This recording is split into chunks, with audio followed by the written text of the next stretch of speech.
Ali, kasinungalingan lang ang lahat. Maniniwala ka ba? Lahat ng to, malaking kasinungalingan lang. Kaya pala iniisip ko kung bakit ganon. Kaya naman pala biglang umalis yung babae. Hindi na niya maitago ang nararamdaman kapag may ganong kasinungalingan. Yun palang nangyari kaya umalis siya. Kawawang babae, mabait pa naman siya. Kawawa naman. Sandali. Sinabi mo bang kawawa? Oo, kawawa. Teka lang, sa tingin mo ba si Ada ang kawawa? Sa sitwasyong to, o baka naman? Ewan ko. Ewan mo? Hindi ko alam. Pinsan, sorry, hindi ko alam kung anong gagawin mo kung sila Piril o Melik yung nasa parehong sitwasyon. Sasabihin mo naman siguro na parang ganito. Sige, tapusin mo muna yung pag-aaral mo o kung ano pa. Sobra ka naman kasi kay ate. Bakit mo ba siya pinapahirapan? Isipin mo nga lang mabuti yun. Sige, tumahimik ka muna. Ano ba lagi kong sinasabi? Laging sinasabi? Huwag magtiwala sa kahit sino, kundi sa sarili lang. Sa sarili lang. Bakit? Bakit? Kasi, kung maniniwala ka, maloloko ko lang nila na malala. Papahirapan ka, pinsan. Kaya wag. Pinsan, tingin ko parang sobra ka na naman ata kay Ada niyan. Sa totoo lang talaga. Tingnan mo, itong sitwasyon mo kay Ashley, yung ambisyon mo sa kanya, para kasing ipinupuhos mo kay Ada. Wala namang ginagawang masama yung babae, pinsan. Oo nga, nagsinungaling siya pero maliit lang naman. Nakonsensya nga siya kaya inamin naman niya, di ba? May dignidad pa rin Tama siya. na. Listen first. Makinig ka. Ang mga tao, honest lang o hindi, I mean here. Look at my hand. There's no such thing as being a little honest. Nakikita mo? Alam mo ba yung mga pinagsasabi mo? Naririnig mo ba ang sarili mo? Hindi ko magagawa yan. Imposible. At kung babalik ka pa, bakit ka nag-resign? Ikaw ang huling tao na magtatanong kung bakit o paano. Okay ba? Si Miss Tugce lang ang susi para makabalik ako. Iko-convince mo siya. Hindi ko kaya. Alam mong hindi ko magagawa yun. Oh, Rusgar. Huwag mong maliitin ang sarili mo. Kung meron mang tao makakagawa nito, ikaw yun. Kumusta naman ba ang relasyon nyo? Anong problema? May nangyari ba? Wala naman kaming problema. Maayos naman ang lahat. Isipin mo, bakit ka naman i-hire kung hindi ka gusto ni Miss Tugce? Hindi ba? Yan ang dapat mong pag-isipan. Gawan mo ng paraan. Okay? Ha? At kung ayaw mo namang gawin, iba na yon. Hindi sa ganun. Hindi ko sinasabing ayoko. Hindi ko lang talaga kaya. Okay? Tatawagan ko si Mr. Chalal. Huwag ka naman ganyan. Teka lang, pag-usapan natin to. Kalma lang. Kumalma ka lang dyan. Kalma. Okay? Kailangan bukas ng umaga makabalik na ako sa trabaho ko. Kundi tatawag ako. Pipirma ako ng petition for divorce, Mr. Rusgar. Gagawin ko yun. Kasi wala namang mawawala sa akin.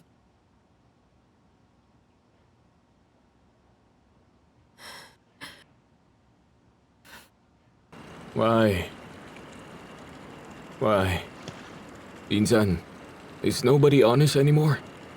It seems like everyone is a liar. Lahat na lang mandaraya. Ipokrito. Lahat ba sila ipokrito? Ano, lahat na lang fake? Ako Sandali muna. lang. Akin muna to, pinsan. Huwag mo ako sigawan. Sabihin mo nga sa akin, maliban kay Celine. Sino? Si Celine na friend ni Ada ba sinasabi mo, insan? Oo. Yung Celine na yun ba? Tama. Nahinawakan mo ang kamay. So? Yung Celine na parang sira. Anong sira? Insan? Anong Anong nangyari? ginagawa ninyo des oras na ng gabi? Tulog na ang lahat. Hindi ba kayo nahihiya mga batang pasaway pambihira naman kayo? Baba, sandali lang. Iiwan mo muna kami dito, Baba. Yung Celine, yung Oo, Celine. tama. Yung Celine. Wow! Inubos niyo yung buong bote?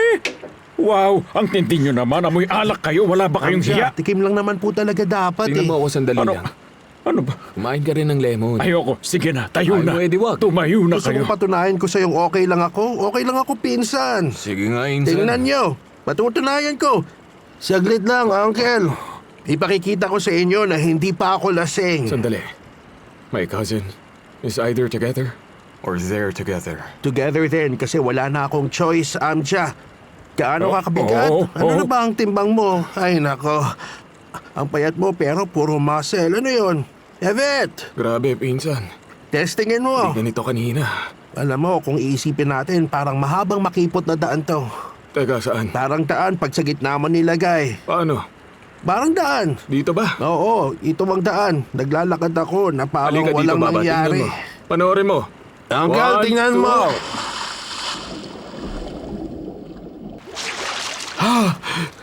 Ay, ano ba naman to? Uncle! Ahon na! Nakakahiya na kayo, alam yung oras na.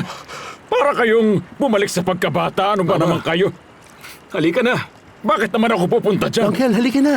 Ahon na, bilisan nyo na. Magigising na ang lahat, mga loko. Tingnan nyo ang sarili nyo. Ano ba naman? Hindi ba kayo nahihiya? Pambihira. Baba, halika rito. Ni minsan, di pa siya nag-swimming dito.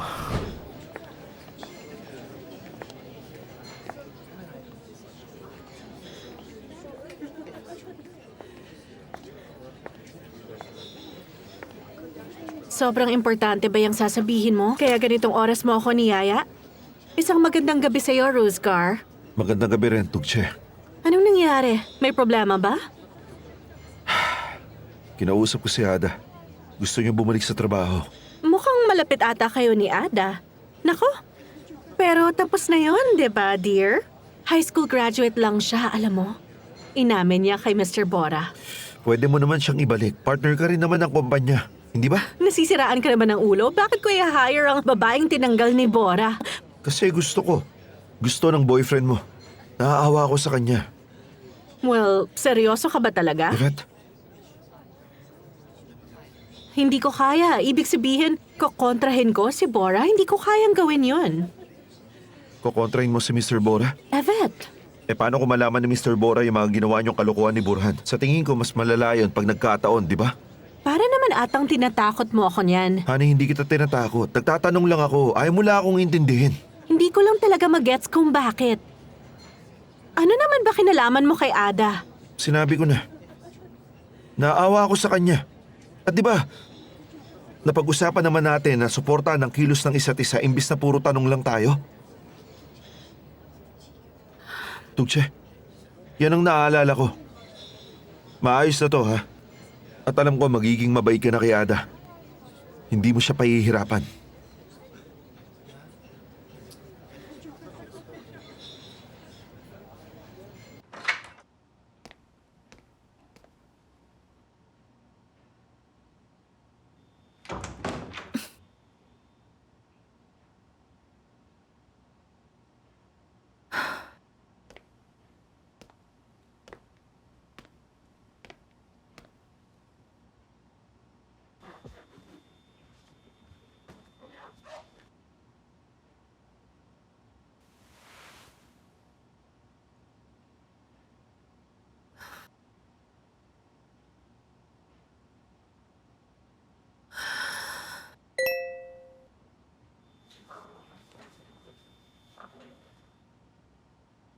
Bukas magsisimula ka ulit bilang asistant ni Miss Tugche. Huwag na huwag ka magkakamaling may masabi. Malaking risk ang kinuha ko dahil sa'yo. Hindi bibitawan ni Miss Tugche ang isyong to.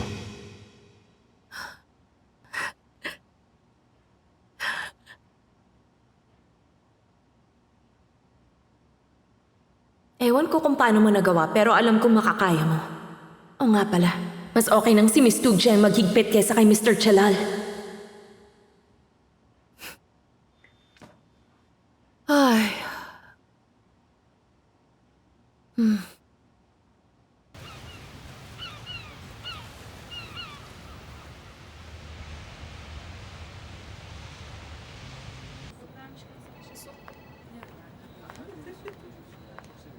Anong ginagawa niya rito?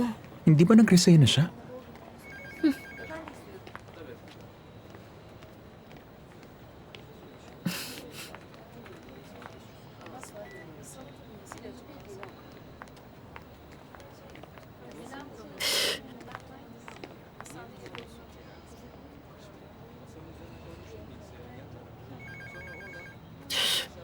Ay naku, mababaliw na ako.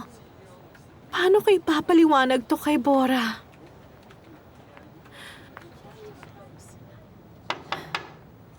Miss Tugje? Good night din. Good night and dear Ada, welcome back! Welcome! Payakap nga ako sa'yo. Welcome back. Maraming salamat. My dear, alam ko naman na hindi laging magandang samahan natin. Okay? Ganun talaga, di ba? Pero hindi naman ibig sabihin nun pipikit na lang ako sa mga pagkakamali. May karapatan ka sa nararamdaman mong lungkot at galit. Evet, at bilang babae, nasaktan din ako sa mga sinabi ni Bora. Wow. Evet, sino ba sa atin ang hindi nasiraan ng pangarap dahil sa mga lalaki? Oo. 'Di ba? 'Di ba? Oo, tama ka nga dyan. Oo, gano'n na nga. Para sa akin, kahit ano pang sabihin ni Bora, tingin ko magaling kang assistant. Salamat. Alam kong baguhan ka pa lang sa pagsusulat, pero may talento ka. I'm a firm believer of second chances. Maraming salamat. Naku, maraming salamat talaga, Miss Tugje, ha? Hindi pa rin ako makapaniwala. Wala ka naman. Feeling ko magiging good team tayo at magiging magandang halimbawa ako sa'yo. I believe that too. Wala akong kaduda-duda. Doon ka muna sa common area hanggat inaayos ko pa ang desk mo. Okay. Walang problema. Tamam. Tamam? Okay. So, ano na? May pwede na ba akong gawin ngayon? Wala ka rin magagawa ngayon, kaya pumwesto ka muna sa desk mo at mag-relax. Mamaya pag-usapan natin ang agenda ko. Okay. Okay, sige. Sige, aalis na ako. Sige. Aalis na ako. Sige, go na. Pumwesto ka na doon. Sige, tamam. Thank you, Miss Tugje. You're welcome.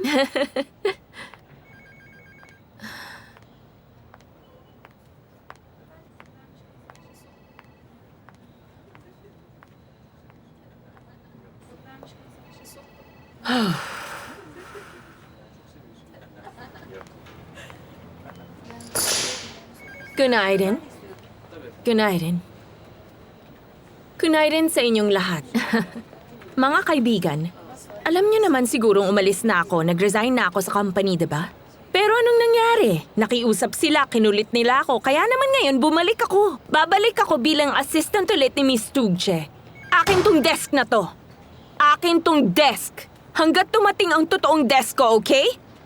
Sama-sama tayo dito magtatrabaho at magtutulungan. Ayos ba?